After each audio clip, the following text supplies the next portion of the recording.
여러분의 좋아요와 구독은 채널에 큰 힘이 됩니다. 알림 설정까지 해주시면 새로운 사연이 올라올 때 가장 먼저 보실 수 있습니다. 오늘은 잠자기 전 누워서 보고 계신가요? 아니면 출퇴근길에 보고 계신가요? 여러분의 하루가 궁금합니다. 댓글로 살짝 들려주세요. 그럼 오늘의 사연 시작하겠습니다. 새벽 6시 부대 정문을 통과하며 최다희는 깊게 숨을 들이마셨습니다. 27의 나이에 중사 계급장을 단 그녀의 어깨는 곧게 펴져 있었지만 마음 한구석엔 복잡한 감정이 자리하고 있었죠. 사관학교 낙방 후 학군 장교 대신 부사관의 길을 택한 것도, 아버지가 투스타 사단장이라는 사실을 숨기기로 한 것도 모두 그녀 자신의 선택이었습니다. 최다인 중사님이시죠? 행정반장이 다가와 인사를 건넸습니다. 전입 서류 확인하고 생활관 배정해 드릴게요. 다인은 정중하게 고개를 숙였습니다. 주변에서 몇몇 병사들이 호기심 어린 눈빛으로 그녀를 바라보는 것이 느껴졌죠. 여군이 많지 않은 부대 특성상 자연스러운 반응이었습니다. 하지만 저 멀리서 들려오는 대화가 그녀의 발걸음을 잠시 멈추게 했습니다. 야, 새로운 여군 중사 봤어? 꽤 괜찮던데? 한 병사의 목소리였습니다. 쉿, 조용히 해. 문 상사님이 들으면 또 뭐라고 할지 몰라. 다른 병사가 제지했죠. 다인은 아무렇지 않은 척하며 걸음을 재촉했습니다. 이런 시선들에는 이미 익숙해져 있었으니까요.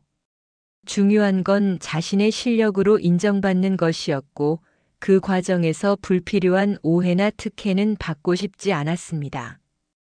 특히 아버지의 지위 때문에 받는 관심은 더더욱 피하고 싶었죠. 생활관의 짐을 정리하며 다인은 창밖을 바라봤습니다.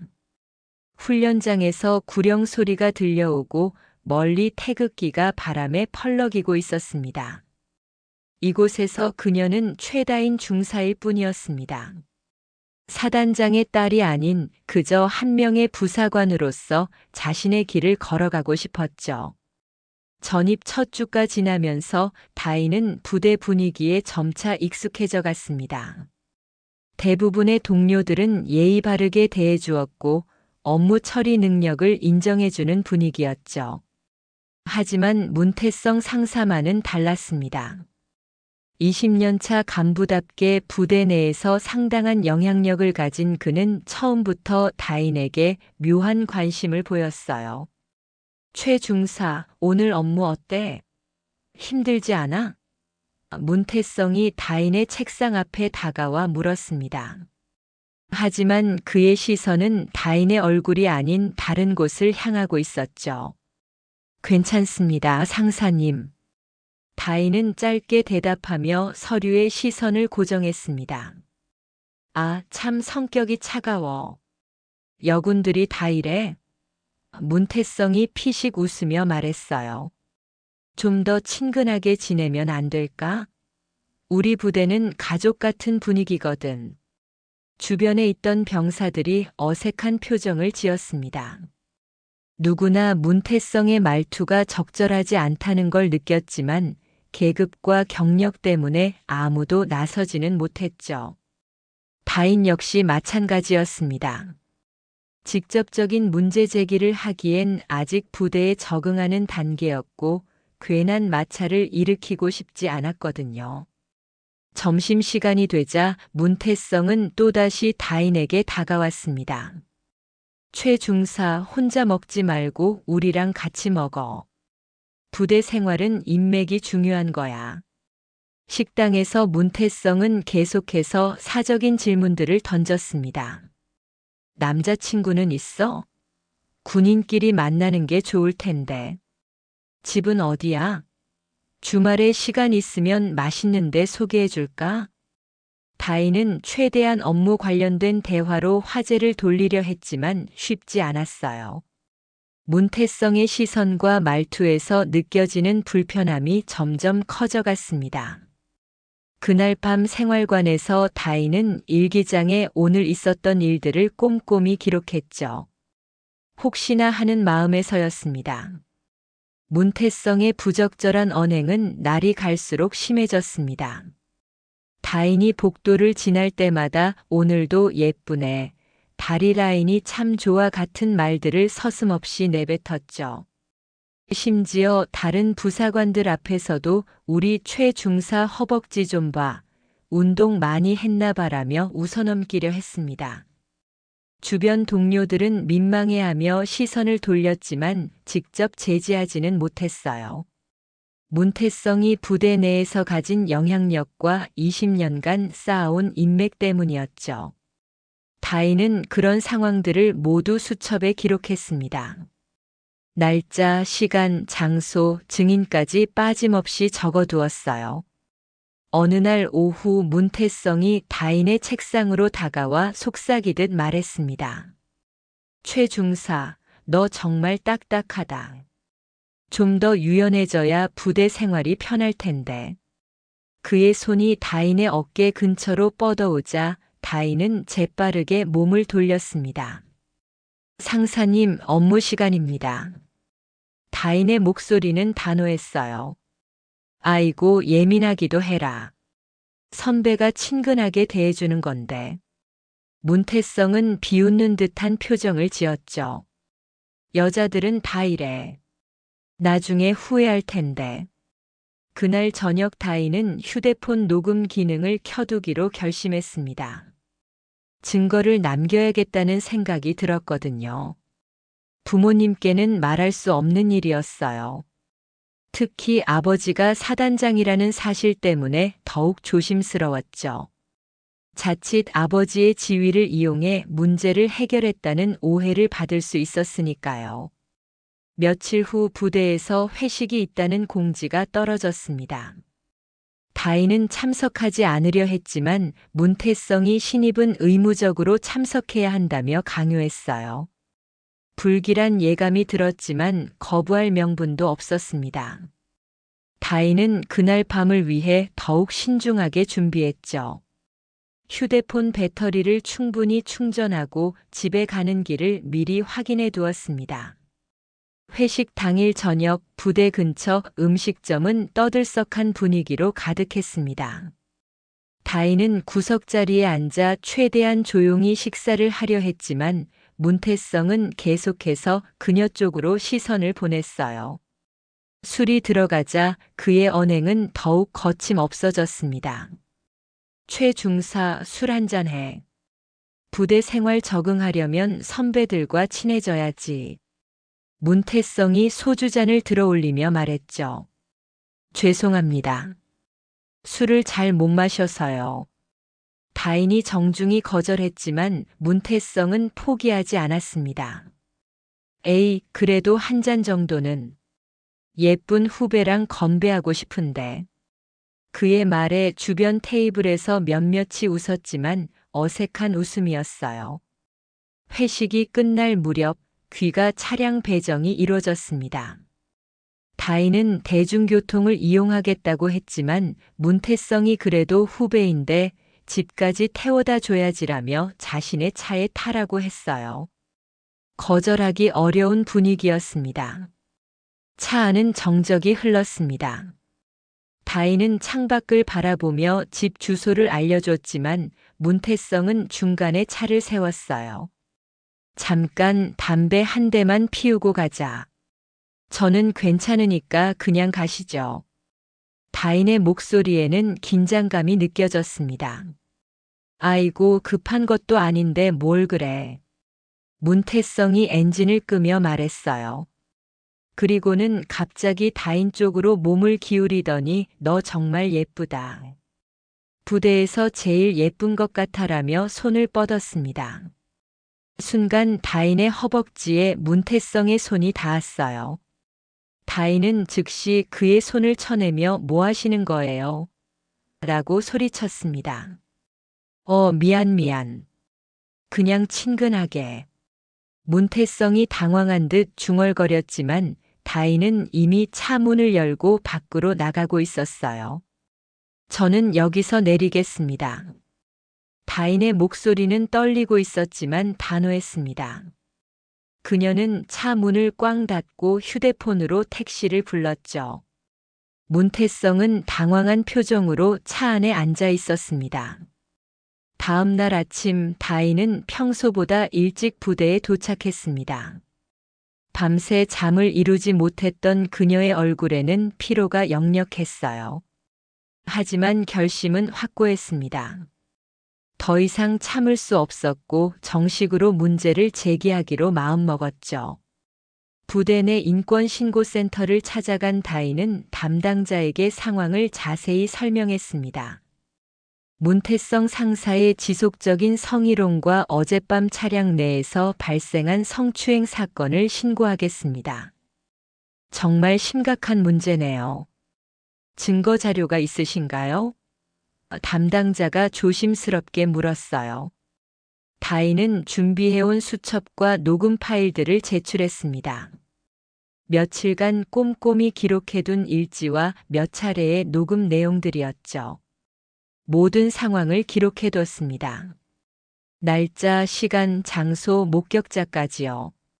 소식은 빠르게 퍼져나갔습니다. 중대 사무실은 술렁였고 문태성은 창백한 얼굴로 그냥 장난이었는데 뭘 그렇게 예민하게 받아들이냐며 변명했어요.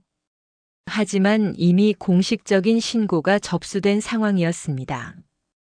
조사가 시작되면서 다인의 신상 정보도 함께 확인되기 시작했어요. 담당자가 인사 기록을 뒤적이다가 갑자기 얼굴이 굳어졌습니다. 잠깐만요. 최다인. 혹시 성함이? 네, 최다인입니다. 다인이 담담하게 대답했죠. 아버님 성함이 최영진. 투스타이신가요? 담당자의 목소리가 떨렸습니다. 다인은 잠시 침묵했다가 고개를 끄덕였어요. 그렇습니다. 하지만 이 사안과는 전혀 상관없습니다. 저는 최다인 중사로서 정당한 절차에 따라 신고한 것뿐이에요. 하지만 이미 상황은 걷잡을 수 없이 커져버렸습니다. 부대 내에서는 사단장 따님이 성추행을 당했다는 소문이 돌기 시작했고 문태성은 그 사실을 알게 되자 완전히 패닉 상태에 빠졌어요. 그의 얼굴에서는 핏기가 완전히 사라져 있었습니다.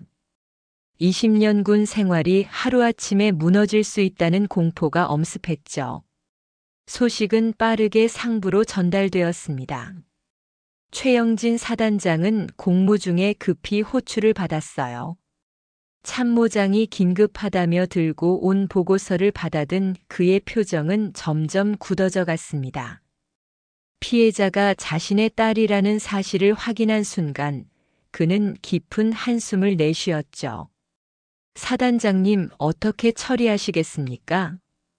참모장이 조심스럽게 물었습니다. 최영진은 잠시 창밖을 바라보며 생각에 잠겼어요. 아버지로서의 분노와 지휘관으로서의 책임감이 복잡하게 얽혀 있었죠. 하지만 그의 결론은 명확했습니다. 정해진 절차대로 진행하십시오. 피해자가 누구든 상관없이 가해자에 대한 조사와 징계는 원칙에 따라 이루어져야 합니다. 그의 목소리는 단호했어요. 하지만 사단장님 따님이시니까. 참모장이 말을 이었지만 최영진이 손을 들어 제지했습니다. 그렇기 때문에 더욱 공정해야 합니다. 내 딸이라서 특별 대우를 받는다면 이 조직의 정의는 무엇이겠습니까? 최영진의 눈빛은 흔들림이 없었어요. 다른 부하들도 지켜보고 있을 겁니다. 우리가 진정한 군대인지 아니면 그저 계급과 연줄로만 돌아가는 조직인지를요. 오후에 열린 긴급 간부 회의에서 최영진은 명확한 지시를 내렸습니다. 문태성 상사 건은 군 검찰에 연계하고 동시에 징계심의위원회를 소집하십시오. 성추행은 명백한 범죄 행위입니다. 회의실은 숨소리조차 들리지 않을 정도로 조용했어요. 모든 간부들이 사단장의 결연한 의지를 느낄 수 있었죠. 그리고 이번 사건을 계기로 부대 전체의 성인지 교육을 강화하겠습니다. 성적 대상화나 성희롱은 더 이상 장난이나 친근감 표현으로 용납되지 않을 것입니다. 최영진의 목소리에는 확신이 담겨 있었어요. 한편 다인은 생활관에서 아버지로부터 온 문자를 확인했습니다. 힘들었을 텐데 용기를 내줘서 고맙다. 아빠가 아닌 지휘관으로서 너를 지지한다. 짧은 문자였지만 다인의 마음에는 큰 위로가 되었죠. 징계심의위원회가 열린 지 사흘 후 문태성에 대한 처분이 확정되었습니다. 보직 해임과 함께 정직 처분, 그리고 전역 예정자 등록 처리가 내려졌어요. 20년간 쌓아온 그의 군 경력은 한순간에 끝나버렸습니다. 부대 내 게시판에는 사단장 명의의 공지문이 붙었어요. 성희롱과 성추행은 어떤 이유로도 정당화될 수 없는 범죄 행위입니다. 상급자의 지위를 이용한 성적 괴롭힘은 군의 기강을 해치는 중대한 사안으로 앞으로 더욱 엄중하게 처벌할 것입니다. 다인은 동료들의 시선이 달라진 것을 느꼈습니다. 처음엔 어색함과 조심스러움이 있었지만 점차 존경과 지지의 눈빛으로 바뀌어 갔어요. 특히 같은 여군 부사관들은 다인에게 고마움을 표현했죠. 다인아, 정말 용감했어. 우리도 그런 일들을 겪었지만 신고할 엄두를 못 냈거든. 선임 여군 중사가 다인의 어깨를 다독였습니다. 맞아. 내가 나서줘서 이제 분위기가 많이 달라질 것 같아. 다른 동료도 동조했어요. 부대 전체의 성인지 교육이 시작되었습니다. 외부 전문 강사가 초빙되어 성희롱 예방과 건전한 부대 문화 조성에 대한 교육이 실시되었죠. 처음엔 형식적으로 참여하던 간부들도 점차 진지한 태도로 임하기 시작했습니다. 한 주 후 다인은 부대 내에서 열린 간담회에 참석했어요. 최영진 사단장도 자리를 함께했지만 그는 다인을 다른 부하들과 동일하게 대했습니다. 특별한 배려나 관심을 보이지 않았죠. 이번 사건을 통해 우리 부대가 진정한 의미에서 성숙해졌다고 생각합니다. 최영진이 모든 참석자들을 바라보며 말했어요. 권력과 지위는 다른 사람을 보호하기 위해 존재하는 것이지 함부로 대하기 위한 도구가 아닙니다. 그의 말에 모든 간부들이 고개를 끄덕였습니다. 다인은 아버지의 모습을 보며 자랑스러움을 느꼈어요. 사적인 감정보다 원칙을 택한 그의 결정이 존경스러웠습니다. 동시에 자신도 그런 군인이 되고 싶다는 생각이 들었죠. 한 달이 흐른 후 부대의 분위기는 완전히 달라져 있었습니다. 성희롱이나 부적절한 농담은 자취를 감췄고 상호 존중하는 문화가 자리 잡기 시작했어요. 다인은 이제 동료들로부터 진정한 인정을 받는 중사가 되어 있었습니다.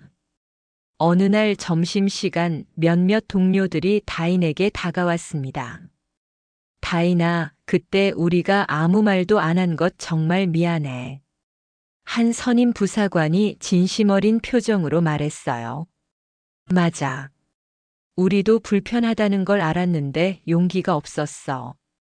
내가 나서주지 않았다면 계속 그런 일들이 반복됐을 거야. 다른 동료도 고개를 숙였습니다. 다인은 잠시 생각에 잠겼다가 입을 열었어요. 사실 저도 많이 고민했습니다. 제가 사단장 딸이라는 게 알려지면서 오히려 부담스러웠거든요. 무슨 소리야? 그게 뭐가 부담스러워? 선임이 의아해했죠. 만약 제가 사단장 딸이 아니었다면 과연 이렇게 빨리 문제가 해결됐을까요? 다인의 목소리에는 깊은 성찰이 담겨 있었어요. 다른 여군들이 같은 피해를 당했을 때도 이만큼 관심을 받았을까요? 동료들은 다인의 말에 숙연해졌습니다. 그녀의 지적이 옳았기 때문이었죠. 그래서 전 이 군대에 더 오래 남아 있어야겠다고 생각했습니다. 다인이 결연한 표정으로 말했어요. 제가 여기 있는 동안 이런 일들이 다시는 일어나지 않도록, 그리고 다른 후배들이 안전하게 복무할 수 있도록 지켜보고 싶어요. 그날 저녁 다인은 일기장에 새로운 다짐을 적었습니다. 지위나 배경이 아닌 용기와 정의로 문제를 해결할 수 있는 군대를 만들고 싶다. 며칠 후 부대에는 새로운 여군 중사가 전입했어요. 다인은 그녀를 따뜻하게 맞이하며 부대 곳곳을 안내해 줬습니다. 여기는 서로를 존중하는 곳이에요. 혹시 불편한 일이 있으면 언제든 말해주세요. 신입 중사의 눈빛에서 안도감을 읽을 수 있었습니다. 다인은 확신했어요. 자신의 선택이 옳았다는 것을, 그리고 이 변화가 지속될 것이라는 걸 말이죠. 진정한 변화는 지위가 아닌 목소리로 만들어지는 것이며, 정의는 침묵하지 않을 때 비로소 실현된다는 것을 그녀는 몸소 증명해냈습니다.